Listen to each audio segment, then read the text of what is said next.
নমস্কার। Channel vision নিবেদিত এবং ঝুমা মুখার্জি পরিচালিত এক ভিন্ন স্বাদের অনুষ্ঠান বঙ্গ ট্যালেন্টে আপনাদের সকলকে সুস্বাগতম। বন্ধু, আজকের পর্বে কে এসেছেন বলুন তো? Any guess? উনি হচ্ছেন আপনাদের এবং আমাদের সকলের প্রিয় এবং বঙ্গ ট্যালেন্টের নিয়মিত মুখ পূর্ণিমা চক্রবর্তী। পূর্ণিমাদি, আপনাকে আমাদের বঙ্গ ট্যালেন্টে সুস্বাগত।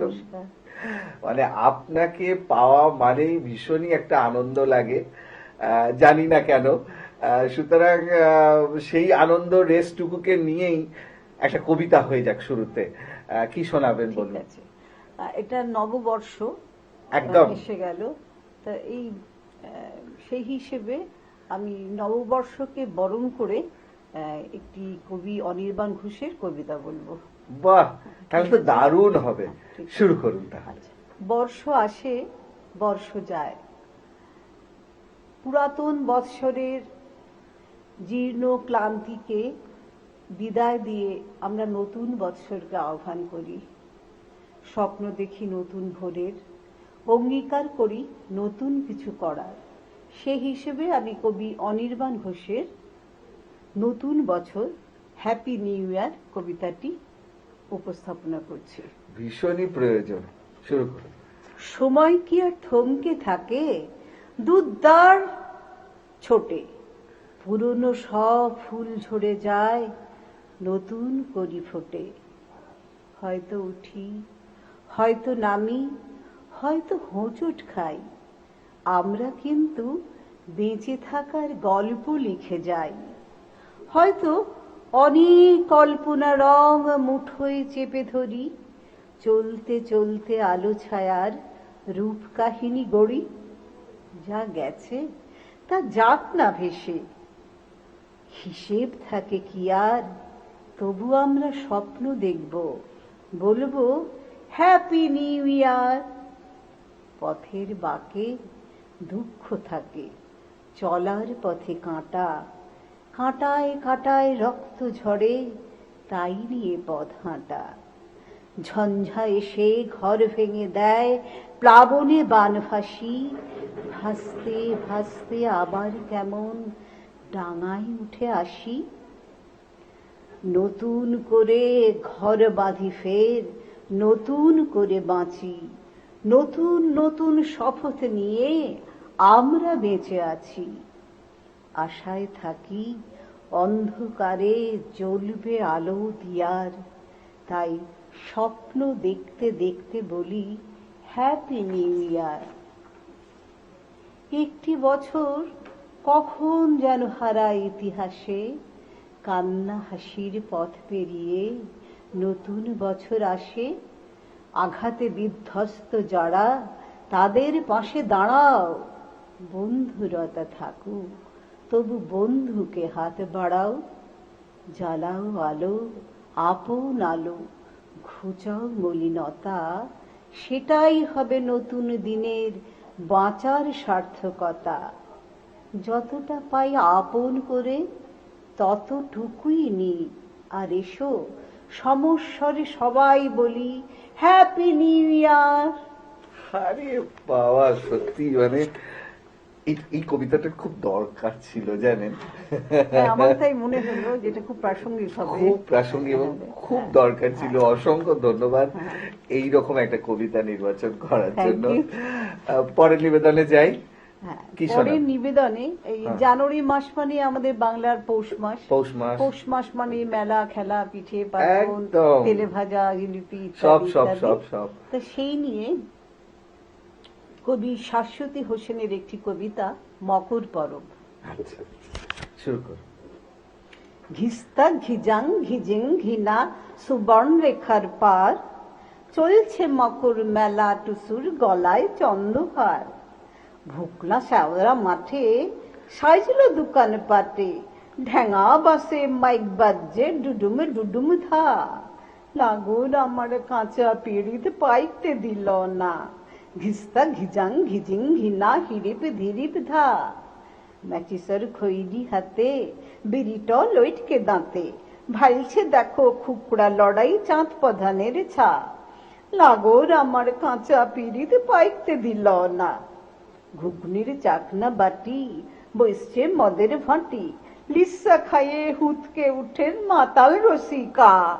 ঘিস্তা ঘিজাং ঘিজিং ঘিনা হিড়িপ ধিড়িপ ধা। কুহু কুহু কোকিল ডাকে, লুহু লুহু মন টোলাচ্ছে, ভুকা সুখা মানুষ গুলার টলমলাচ্ছে পা। লাগোর আমার কাঁচা পিড়িত পাইতে দিল না। মকরের টুসু পূজা, ঘিজা ঘিন ঘিজাং ঘিজা, জিলাপি চপ ভাইছে, কত খাবি খা। ঘিস্তা ঘিজাং ঘিস্তা ঘিজাং ঘিজিং ঘিনা হিরিপ ধিরিপ ধা। লাগোর আমার কাঁচা পিড়িত পাইতে দিল না। দারুণ, মানে এটার মধ্যে অনেক কিছু আছে, তাই না? মানে মেলা, খাওয়া দাওয়া, স্বাদ, পিরিত, সমস্তটা নিয়েই একটা মজার, এটা বাজাতে চাইছি। একদম একদম দারুণ দারুণ দারুণ। মানে একদম পুরো শীতের আবেশটাই কবিতার মধ্যে ধরা আছে। অসাধারণ দিদি। পরের নিবেদনে যাই। পরের নিবেদনে দেখুন, ধর্ম নিয়ে একটা সংকট আমাদের কিন্তু আদি অনন্ত কাল ধরে চলে আসছে, বর্তমানেও তার ব্যতিক্রম নেই। সেরকম আমরা দেখেছি রাজা অজাতশত্রু একটা নির্মল সুন্দর বৌদ্ধ ধর্মের বিরোধিতা করে নিজস্ব চিন্তা ভাবধারা ধর্মকে জনমানুষে চাপিয়ে দিতে চেয়েছিলেন। সেই জন্য কবি রবীন্দ্রনাথের একটি কবিতা, পূজারিণী কবিতাটির মধ্য দিয়ে আমরা দেখতে পাই সেই একটা ধর্ম চেতনার প্রতিফলন। হ্যাঁ, তা আমার এখনকার নিবেদন রবীন্দ্রনাথের পূজারিণী। নৃপতি বিম্বিসার নমিয়া বুদ্ধে মাগিয়া লইল পাদ নখকণা তার।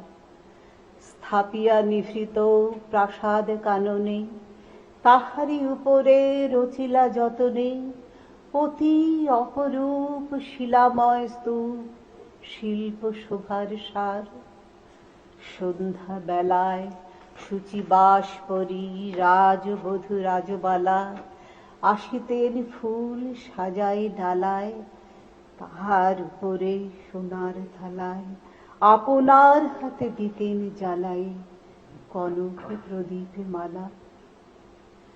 অজাত শত্রু রাজা হলো যবে পিতার আসনে আসি, পিতার ধর্ম শোণিতের স্রোতে মুছিয়া ফেলিল রাজপুরী হতে। সপিল যজ্ঞ অনলালতে বৌদ্ধ শাস্ত্র রাশি। কহিল ডাকিয়া অজাত শত্রু রাজপুর নারী সবে, বেদ ব্রাহ্মণ রাজা ছাড়া আর কিছু নাই ভবে পূজা করিবার।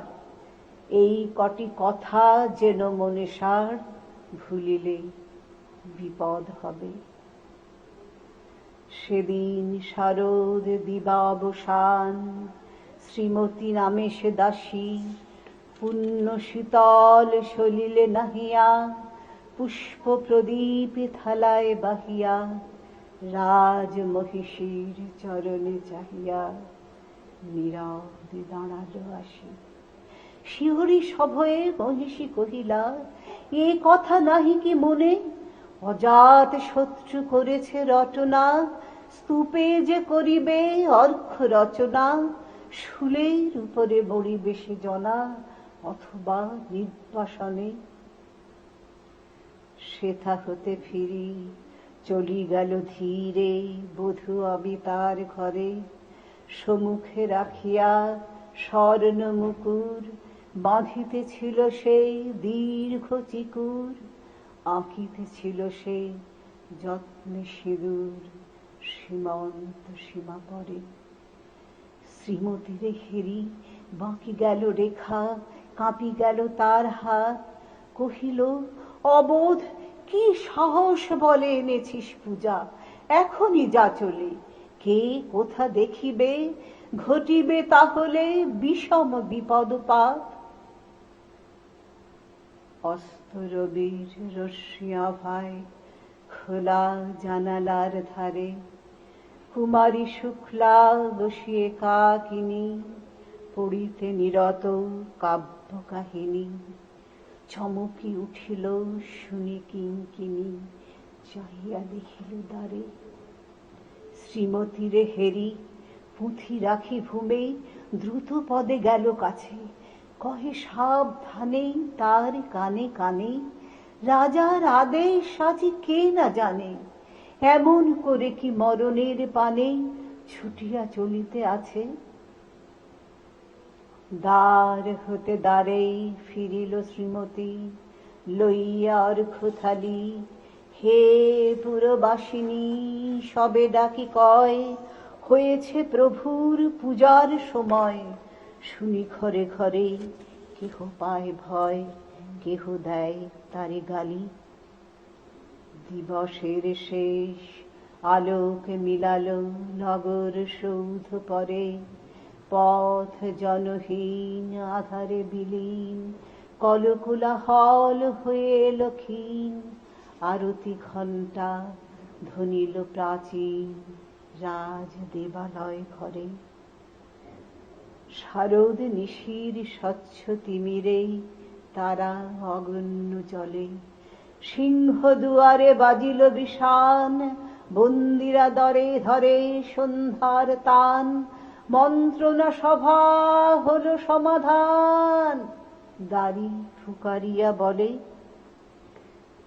এমন সময়ে হেরিলা চমকি প্রাসাদে প্রহরী যত, রাজার বিজন কানন মাঝারে, স্তূপ পদমূলে গহন আধারে, জ্বলিতেছে কেন যেন সারে সারে প্রদীপে মালার মতো।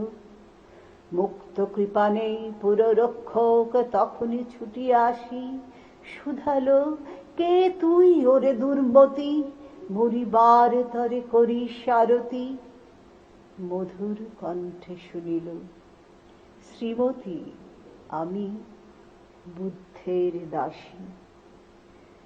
সেদিন শুভ্র পাষাণ ফলকে পড়িল রক্ত লিখা, সেদিন শারদ স্বচ্ছ নিশীথে প্রাসাদ কাননে নীরবে নিভৃতে, স্তূপ পদমূলে নিবিল চকিতে শেষ আরতির শিখা। উফ, আমি কি বলবো ভেবে পাচ্ছি না, মানে একদম সত্যি একদম স্তব্ধ হয়ে শুনছিলাম।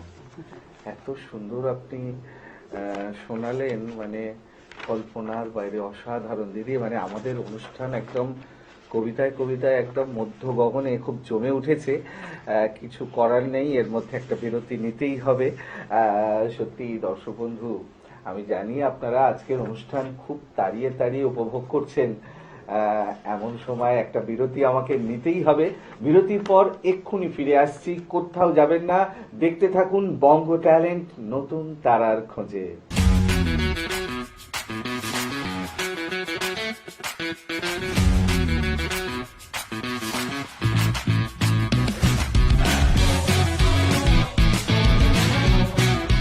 বিরতির পর আবারও ফিরে এলাম আপনাদের পছন্দের অনুষ্ঠান বঙ্গ ট্যালেন্টকে সঙ্গে নিয়ে। আর সঙ্গে কে আছেন? আছেন পূর্ণিমা দি। দিদি আপনাকে বিরতির পর আবারও ওয়েলকাম। এখন কি শুনবো? এখন আমাদের বাংলার একটি পীড়িতা, মানে দুঃখ পীড়িতা নারীর আর্তনাদ, মায়ের আর্তনাদ, পীড়িতা মায়ের আর্তনাদ, সেটা কবি শাশ্বতী হোসেন কিভাবে ফুটিয়ে তুলেছে তারই নিবেদন করতে চলেছি আমি কবিতা মশারির মধ্য দিয়ে। আরে বাপ রে বাপ, দারুণ দারুণ, শুরু করুন তাহলে। গাঁ গেরামের পথে পথে মাই ফুঁকে দিদিমণিটা কি বলছে, হ্যাঁ শুন মা, আনন্দ সংবাদ, আনন্দ সংবাদ, আনন্দ সংবাদ। যারা সদ্য মেয়ে সন্তানের মা হয়েছেন, শিশু মঙ্গল সদনে নিজের নাম নথিভুক্ত করুন। শাড়ি, শিশুর জামা, তোয়ালে, মশারি ও নগদ 2000 টাকা দেওয়া হবে। এছাড়া মায়েদের ভিটামিন ওষুধ ও শিশুদের প্রতিষেধক দেওয়া হবে। আনন্দ সংবাদ, আনন্দ সংবাদ, আনন্দ সংবাদ। এ মা, জানো আমার নামটুকু লিখে দিয়ে আয়। আধার ঘরটায় ছিঁড়া টেনায় ছানাটো পড়ে আছে। শ্বশুর ঘর ছেড়ে তর ঠাঁয়ে আছি। যে বছরে বড় বিটি হইল, বাপ বলেছিল ইহাকে যতনে রাখিস। সে বছরই বিটিটা মরে গেল। শাওড়ি বলত তোর দুধ ভালো লয়, ওকে দুধ খাওয়াবি নাই। ও কাঁদে কাঁদুক, তুই যা মাটি তার বিজা। ছানাটা চেঁচায় চেঁচায় ঘুমাই যাইত। লদি পাড়ের মহুল গাছটায় যে বছরে দমে ফুলাইল, কচিটা আর কাঁদল নাই। শাওড়ি বলল তোর বিটি রগে মরে নাই, তোর দুধ খাইয়ে মরেছে। এই মা, জানিস ওরা আমার কল থেকে জোর করে কাইরে চল্লা থলে গাইরে দিল। সেই থাকে বিটি চল্লা তলে মাটি জাঁকা হয়ে পড়ে আছে। কত ডাকি, রা কারে নাই। এবারও বিটি হইল। তোর জামাই বলেছে বিটি আনবি তো কুপাই দিব। ওদের খবর দিস না মা, বিটি হয়েছে জানলে আমাদের মরাই দিবে, মাইরে চল্লা তলে গাইরে দিবে। একটু আমার বিটি, শুধু আমার বিটি। হ্যাঁ দেখ মা, কেমন দুর্গা মায়ের পাড়া সোনার বন্য পাইছে আমার বিটি। তুই আটু পাটু বড় হয়ে যা বিটি, দমে লিখা পড়া শিখবি, দিদিমণি হবি। হ্যাঁ মা, ও তোকে দেখবে, আমাকে দেখবে, আমাদের ভাঙা ফুটা ঘরকে আলো হয়ে জ্বলবে আমার বিটি। তোর কানে কানে একটা কথা বলি, শুন মা। বড় বিটি রগে মরে নাই, ও রগ হয় নাই। শ্বশুর ঘরে দমে দেও মশা। মশারি ভিতরে উহাকে শোয়াই রাখতাম। সাউরি উয়ার মশারিটা সরাই নিল। মশার কামড়ে কচিটা মরে গেল। আমার কচির ভুক না মেরে উহাকেই মেরে দিল। এতদিনে কচিটা লক লকায় বড় হয়ে যাইত। ও দিদিমণি, দিদিমণি গো, আমার নামটাটুকু লিখে লাও। টাকা পয়সা জামা শাড়ি কিছু লাগবে লাই, শুধু একটা মশারি দাও। ও দিদিমণি, দিদিমণি গো।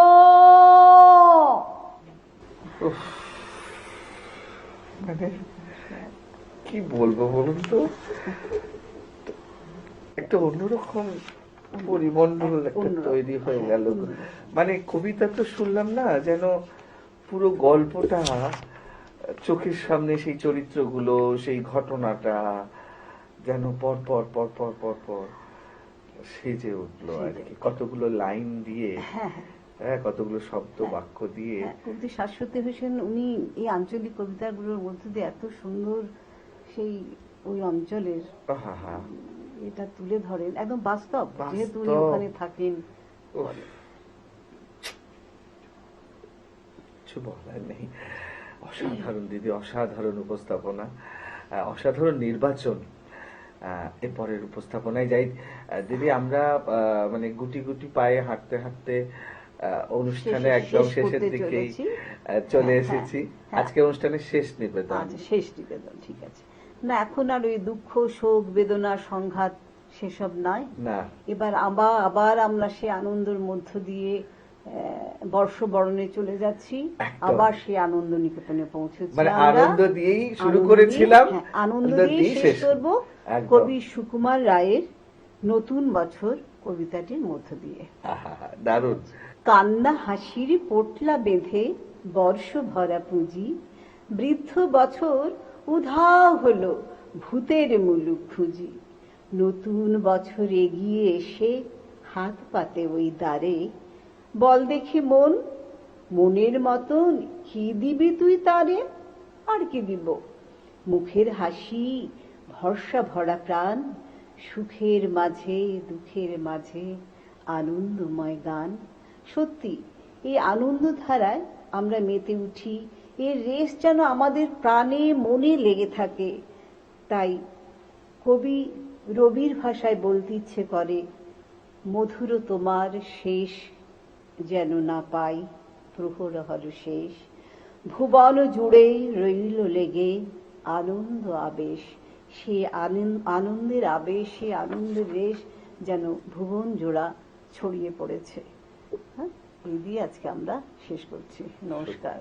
একদম, মানে সত্যি আজকের অনুষ্ঠানটা মানে আপনাকে কি বলবো, শুরু থেকে শেষ পর্যন্ত ভীষণই উপভোগ্য হয়ে উঠেছে। মানে আমি তো এখানে বসে বসে ভীষণভাবে উপভোগ করলাম। আমার মনে হয় দর্শক বন্ধুরাও ভীষণই উপভোগ করবে আজকের অনুষ্ঠান। মানে শুধু তো উপস্থাপনা নয়, তার যে টোটাল প্ল্যানিং বলতে গেলে আর কি অসাধারণ। মানে শুরু শেষ এবং সমাজের মাঝখানে বিভিন্ন প্রেক্ষিত, একদম একদম একদম ধর্মীয় চেতনা, একদম। গ্রাম্য সমাজের মহিলা, মানে সবকটা পীড়িতা বিষয়ই নারী ভীষণই ভাবে প্রাসঙ্গিক। মানে এখন যেমন নববর্ষের আবেশটা আমরা নিয়ে চলছি, পাশাপাশি ধর্ম নিয়েও সমস্যা, নিশ্চয়ই। মশারিটাও একটা কিন্তু বড় বড় সমস্যা। সমস্যা, হ্যাঁ, বড় সমস্যা। যেটা হয়তো শুধু যে গ্রামাঞ্চল বা আঞ্চলিক ভাষা তা কিন্তু নয়। তা তো মানে নয়। এটা কিন্তু হ্যাঁ, সেটা আমি- কলকাতা কেন্দ্রিকও। কলকাতা কেন্দ্রিক, সে তো বটেই। একদম তবে গ্রামের দারিদ্র্য যেহেতু অনেক বেশি, একদম প্রকট হয় ওখানে, প্রকট অনেক হয় ওখানে। ওখানে বেশি। হ্যাঁ, সেখানে। হ্যাঁ, কারণ এখানে হয়তো আমরা মশারি সাবস্টিটিউট কিছু হ্যাঁ, একটা ভাবতে পারি। ভাবতে পারি। হ্যাঁ, কিন্তু ওদের কাছে বা- কোনো অপশনই নেই। না, মানে আর্থিক যে আর্থ সামাজিক যে কাঠামো, একদম। সেটা তো একটু আলাদা গ্রামের হুম, থেকে হুম, হুম, শহরের। হুম, হুম, হুম। তার জন্য সত্যি ওদের সমস্যাটা অনেক অনেক বেশি বেশি, আমাদের প্রকট একদম পুরো। অসাধারণ দিদি, অসংখ্য ধন্যবাদ। আপনার শারীরিক অসুস্থতা থাকা সেটা সত্ত্বেও খুবই অসুস্থ। তারপরেও যে এত সুন্দর সুন্দর কবিতা আমাদের বঙ্গ ট্যালেন্টকে উপহার দিলেন, অসংখ্য ধন্যবাদ। ধন্যবাদ। হ্যাঁ, এবার সবাইকে বিদায়, ধন্যবাদ। একদম বিদায় নেওয়ার পালা। সত্যি দর্শক বন্ধু, আপনারা কিন্তু আমার সাথে একমত হবেনই। মানে প্রতিবারই যতবারই আমরা পূর্ণিমাদিকে পাই, আমাদের অনুষ্ঠান কিন্তু একদম কবিতায় কবিতায় অন্য রকম একটা মাত্রা পায়। আজকেও কিন্তু তার অন্যথা হলো না। একদম যেটা দরকার ছিল সেটাই দিদি আজকে আমাদের উপহার দিলেন। সময় একদম শেষ, বিদায় নিতেই হবে। বিদায় নেওয়ার আগে সেই গুরুত্বপূর্ণ কথাটা আবারও বলে যাই, আপনারাও যদি আমাদের এই অনুষ্ঠানে অংশগ্রহণ করতে চান তাহলে দেরি কেন, চট করে আপনাদের একটা পারফরমেন্সের ভিডিও আমাদেরকে হোয়াটসঅ্যাপ করে দিন।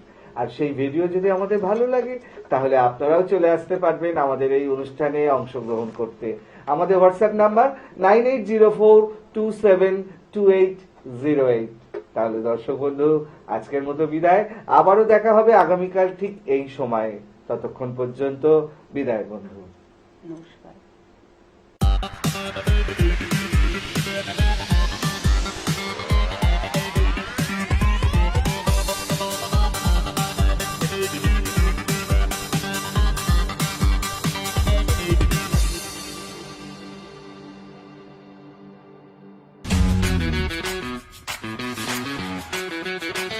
Thank you.